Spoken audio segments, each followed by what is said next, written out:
Женька, ты сегодня спать не будешь, если это поешь. Я есть это не буду. Как ты не будешь? Предки твои ели все. Я вам признаюсь, я никогда не готовила окрошку на квасе. Что есть, из того будем готовить. Добавляем горчицу, примерно столовую ложку. Какой квас? Смотри, это же оливье. Короче, дегустация. По лицу видно, что вкусно. Не то, что по вкусу вкусно. По сути, вкусно.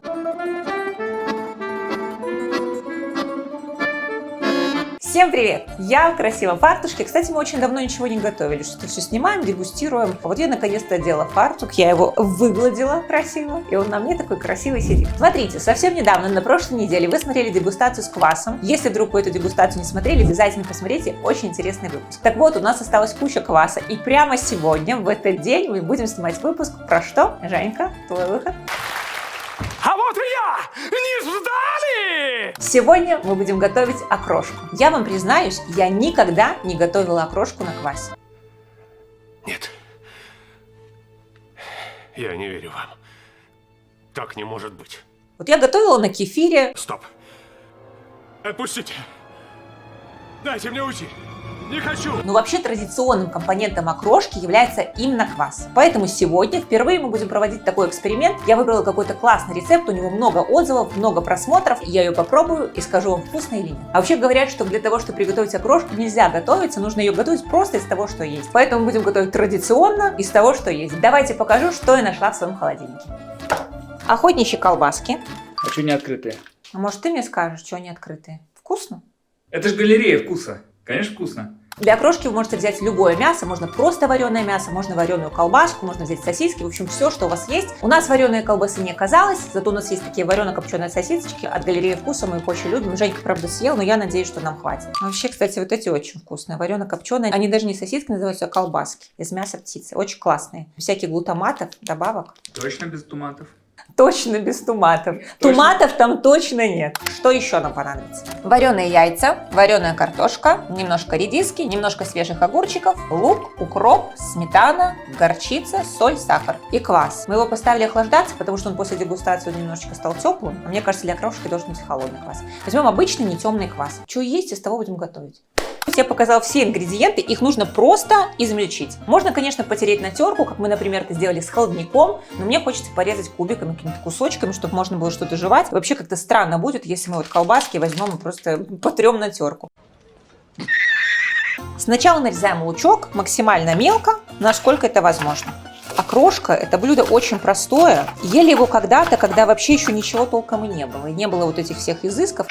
Вареные яйца, вареная картошка, немножко редиски. Была такая легенда, что сочетать вообще квас с каким-то продуктом пошло с тех времен, когда на Волге бурлаки тягали такие баржи. Очень уставали за день, и в конце им давали бутылку кваса, ну не бутылку, наверное, какой-то кувшин кваса и такую сухую соленую воблу. И для того, чтобы ее размягчить, эту воблу, чтобы ее вообще можно было есть, они ее замачивали в квасе, она становилась мягче, и вот такое вот блюдо типа они ели. А потом уже было придумано, что в квас вообще в принципе можно что угодно закинуть, и это будет... Ну, вкусно. Еще интересный факт, что раньше все эти ингредиенты нарезали, подавали в отдельной миске и отдельно подавали квас. И уже человек мог как-то вот сочетать это все, сам наливал квас или не наливал. Может быть, он делал там чуть гуще этот суп или менее густым. Ну, короче, интересно. Марина, ты готовишь будешь или трындеть будешь? Я люблю поговорить.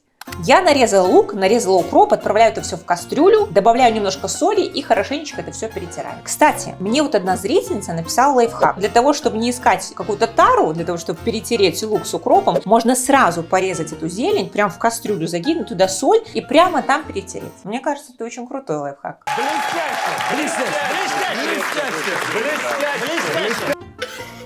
Берем соль. Женька, ты мне ступочку не купил? Кого? Ступочку. Не купил. Почему? А я должен был? Ну, в прошлый раз у нас коснулось вообще дела того, да? что нету ступочки. Ладно, я уже тут кое-что присмотрела. Тебе просто повезло. Блин, Марина, ты прикалываешься, что вот эта фигня теперь будешь? Да. Кто-нибудь подарите моей жене ступочку.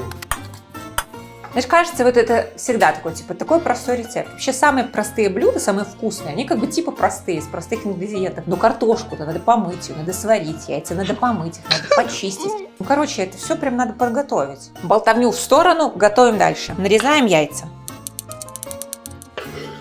Нарезаем картошечку. Картошечку нарезали, тоже отправляем в нашу кастрюльку. Будешь снимать? Ну, конечно, это же очень интересно. Конечно, снимай. Как ты отправляешь картошку в кастрюльку? Огурчики. Наконец-то начинается сезон огурчиков, помидорчиков. Все такое ароматное, вкусно пахнет. Вкусно пахнет, говорят, нельзя говорить. А как надо? Ну, типа, приятный аромат. Ну, среди наших зрителей таких душнил нет. Не умею я говорить, как Артемий Лебедев, а очень хочу научиться. Артемий Лебедев, привет. Ок. Это очень много на его языке. Все, огурчики порезала, молодец какая я. В кастрюлечку, их в кастрюлечку. Редисочка прекрасная, такая красивая, большая, надеюсь, внутри не трухлявая.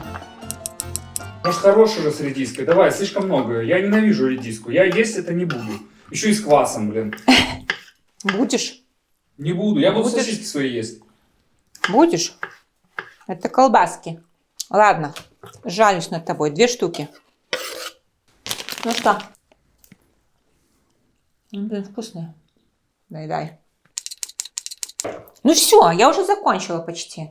Я уже прям слышу дыхание твое Конечно, сзади. уж тяжело дышать от голода. Может быть, от того, что ты колбасок поел так много, Может. нет? Короче, забрасываем колбасочки наши.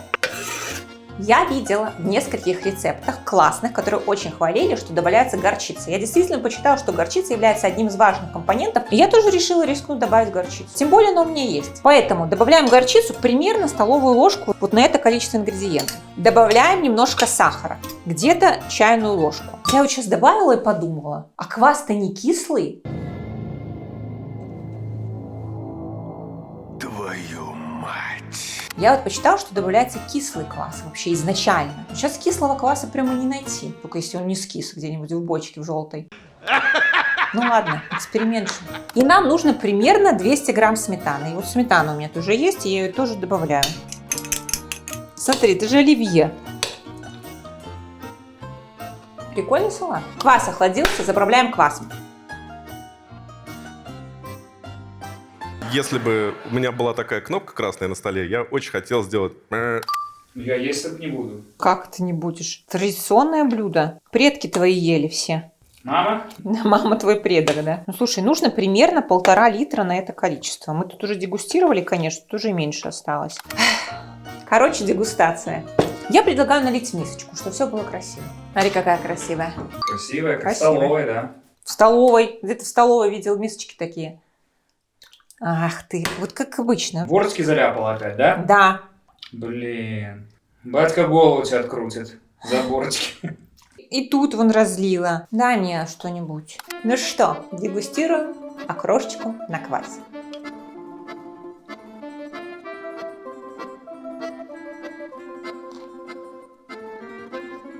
По лицу видно, что вкусно. Такая счастливая. Давно тебя такой не видел, Марин.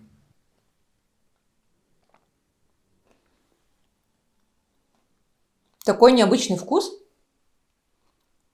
Вообще. Какой-то карамельный, горчичный, прохладный. Вообще что-то какая-то прям смесь. Ну, это прикольно. Ну, я просто впервые такое ем. Поэтому я так удивлена. Ну, слушай, прикольно. Так это было удивление. Это было удивление. Я вам скажу так, поскольку мне не с чем сравнить, то есть нету какой-то идеальной окрошки на квасе, которую я бы пробовала, и она была вкуснее, я вам точно сказала, что вот это такая же вкусная, или она недостаточно вкусная, но мне кажется, что это очень прикольно. У нее есть какие-то пикантные ноты горчицы, и много зелени, и вот пахнет она вкусно, и, ну, короче, ну это вкусно. Будешь такой еще готовить? Я бы приготовила такое, да. Сколько раз? Сколько раз за лето? 5? Достаточно? Мне кажется, для тех, кто готовит окрошку, я просто смотрела другие рецепты, они были как-то попроще, там где-то горчица не добавлялась, там Квас не редиска. добавлялся где-то. Женька, слушай, подожди, давай ты попробуешь. Не хочу. Почему? Можно я не хочу пробовать? Вот не хочу. Как ели наши предки в трактирах. Это интересно. Это интересно. Это реально интересно. Вот редиска лишняя. Ненавижу редиску. Напишем ее в рецепте или нет? Мы-то напишем, но допиши в рецепте, что я ее ненавижу. Мне, кстати, знаешь, что нравится? Что вот колбаски, даже подкопченные, это даже как будто вкуснее, мне кажется, чем просто вареные. Короче, ребятки, пишите, любите ли вы окрошку, готовите ли вы ее. Вдруг у вас есть какой-то классный рецепт, лучше этого обязательно поделитесь, мы закрепим, и все почитают и будут готовить. И обязательно, я вас очень прошу, помогайте, пожалуйста, продвигать наш проект прекрасный, наши замечательные видосики, ставьте лайки. Лайки это круто, это важно, но лучше, когда вы будете писать комментарии, лучше, когда вы поделитесь этим прекрасным видео со всеми своими друзьями, нам это будет очень ценно, важно и приятно. Я надеюсь, вам было полезно, интересно. Знатного, конечно, кринжа навалили. Это была я, это были вы. Всем отличных выходных и готовьте окрошку. Пока!